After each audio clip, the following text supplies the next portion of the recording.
Good afternoon, and welcome to the Our Frugal Debt-Free Journey podcast.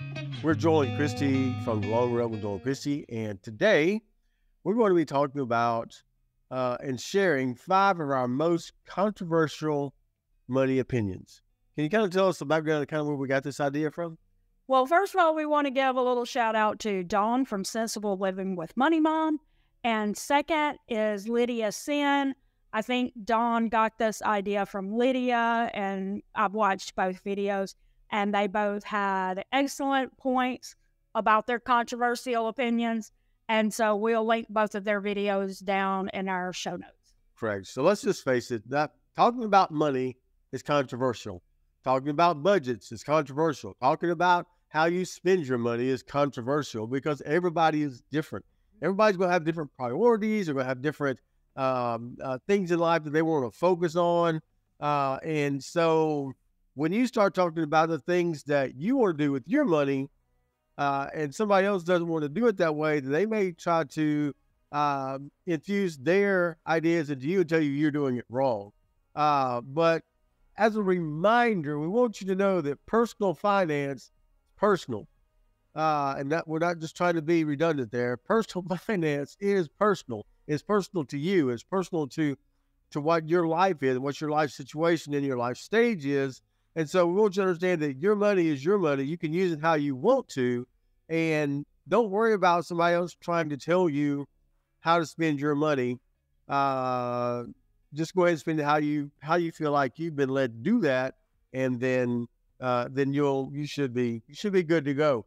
But we do want to share with you today 5 of our most controversial money opinions, because they do fly in the face, because we live in the frugal community most of the time.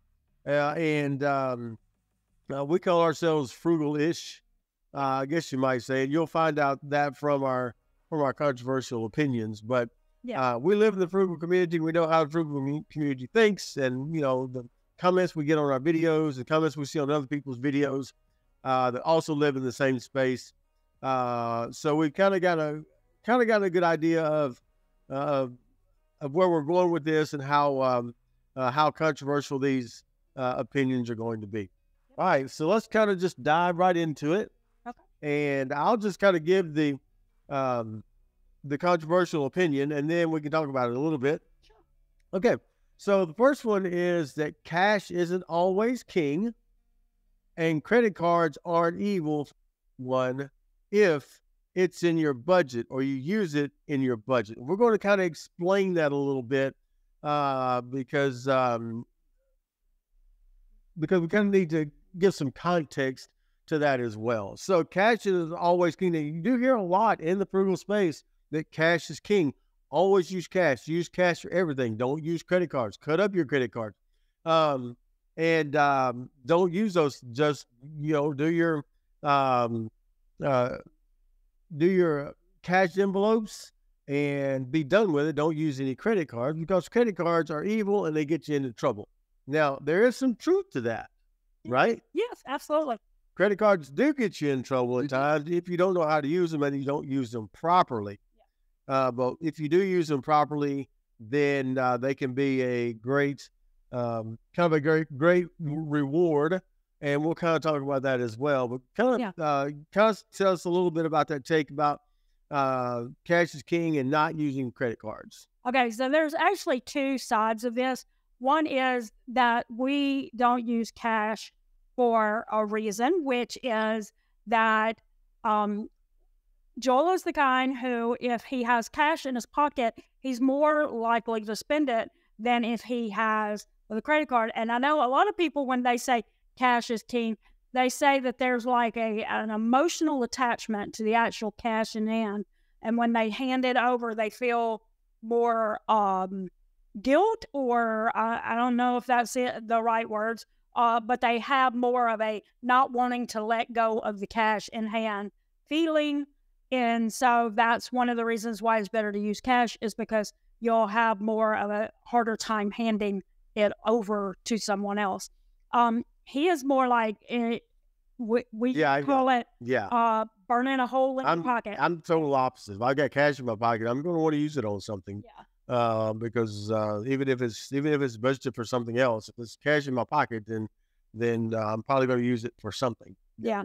And I think Lydia Sand mentioned this in her channel. For her, cash is like saying, if she's got cash in her wallet, it's like saying free money. Yeah.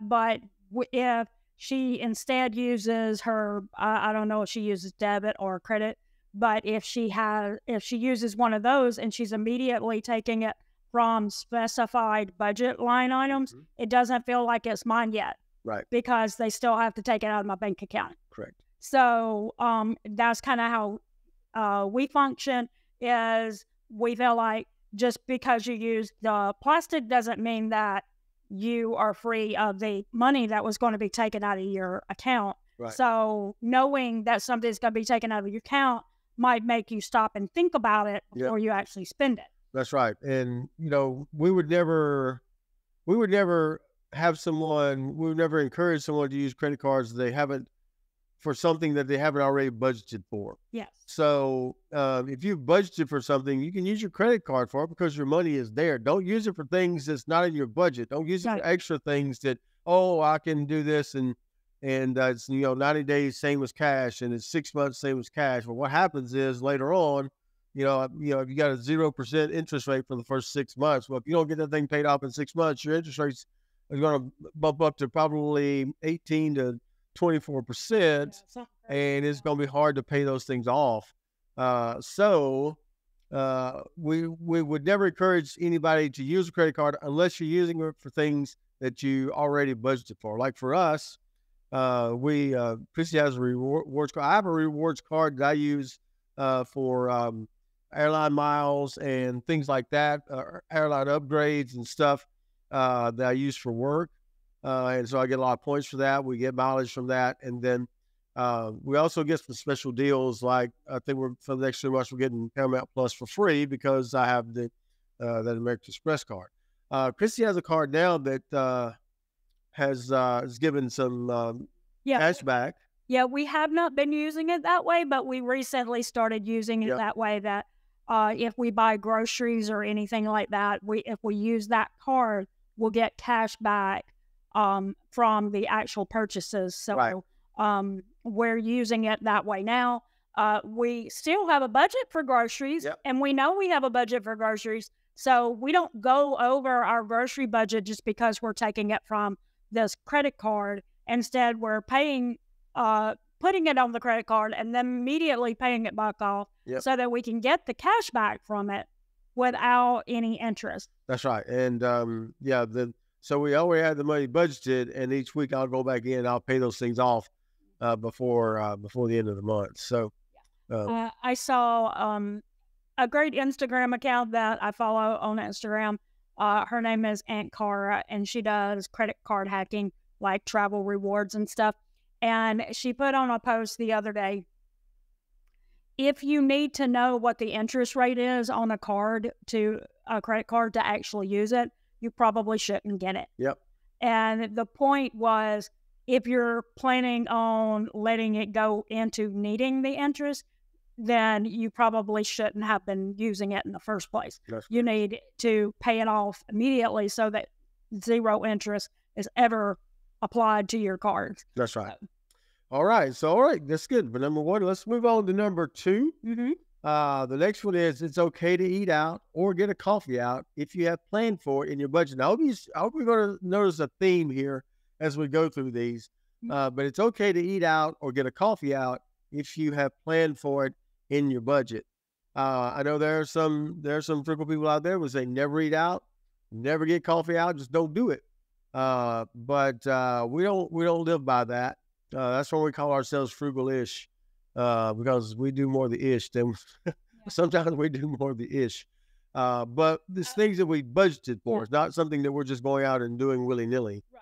And I would say 80 to 85% of the time we're eating at home. Yeah. We're drinking our coffee made at home. But we don't have a problem with that 15 or 20% or whatever it is, because we have a line item in our budget that's called entertainment. And if we choose to use that for eating out or getting coffee, we do that without any guilt because we planned for it in our budget. Yep, that's correct.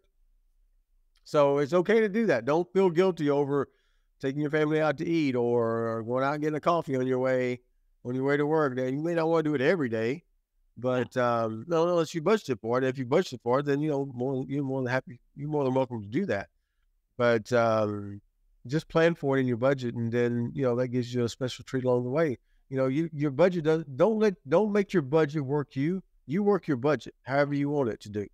As long as you're taking care of your four walls. That's right. You're paying your bills on time. You're getting yourself out of debt, or you're adding to your savings. Then it is okay to plan in your budget to have a little fun. That's right. Yeah. All right, let's move on to number 3. We will spend money on entertainment as long as it's in our budget. I think you're seeing the theme here now, kind of the repetition in these. We do spend money on entertainment. We are Walt Disney World pass holders, and so we live about 30 minutes from Magic Kingdom, and so it's easy to get over there after I get off work, is to get over there on a weekday. We do have the weekday passes. We don't have the everyday passes. We have weekday passes. So we don't go on Saturdays or Sundays. Those are the busiest days anyway. That's right. So we normally go on Tuesday. That's normally my day off, and sometimes we'll treat ourselves and go over there. Or if I get off like at 2 or 3 o'clock in the afternoon, we may just go over there and ride some rides and come back home. So that's one of the things that we do. Because we plan for it in our budget, and we budget money each month to pay for those tickets when they come around each year, so that we're not going into debt to pay for them. And then we may get something out while we're there and things like that. But we do spend money on entertainment, just because we like to live our lives, and there's a lot of stuff that we like to see and do, and we don't want to feel constrained. And I hate to keep saying this, but don't let your budget work you. You work your budget. Work things in your budget for entertainment. Get out and do some things. Yeah. And have fun with your life. Life is too short not to have some fun along the way. So, if you are not near the Disney bubble, I'm sure there's like zoos, aquariums, parks, things like that are in your area, or maybe some kind of deal for movie tickets that are in your area where you can go to matinees or something like that. Whatever the thing may be that is in your area, it is okay if you find value in going to those things, as long as you're staying in your budget when you do them. Then it's okay to use it. That's to right. do that. Yep. That's right. Exactly. All right, number 4. Number 4 is we don't always go cheap and frugal on travel. You got it. Say along with me. As long as it's in our budget. We do travel a bit. Now that we have a new granddaughter, we're going to start traveling a little bit more. So we don't always go cheap and frugal on travel. No, we'll say when we do go visit them, that may be the more cheap and frugal travel that we do, because we tend to stay at our son and daughter's house. Right. Which means we don't have to pay for a hotel. Sure. But if we are traveling, we don't always go, okay, we're going to rough it by sleeping in a car at a rest area, or we're going to take a tent and camp in a park. That would be pretty. Joel is like, no, I'm not roughing it. No. So we will look for deals for hotels and stuff like that, but we don't go cheap. And we don't take chances that might risk our life. We don't say, oh, we're going to drive for 20 hours to get to this place so that we don't have to stop and pay for a hotel. Yeah. No, we feel like that's pretty risky to do that when everybody's tired and somebody's going to start trying to struggle to stay awake, and he's popping Sour Patch Kids over there. Sour Patch Kids and Dr. Pepper. That'll get you through any road trip. I mean, not to say that when we go to our son and daughter-in-law's house, that's like a 10-hour. It's a 10-hour drive, not counting stops and things. Yeah, so we've done that. Yeah. That's not that big a deal. But 20 or more hours, you're putting yourself at risk. You're putting the other people on the road at risk. Yep. So we would never cheap out on travel to the point that it's risky.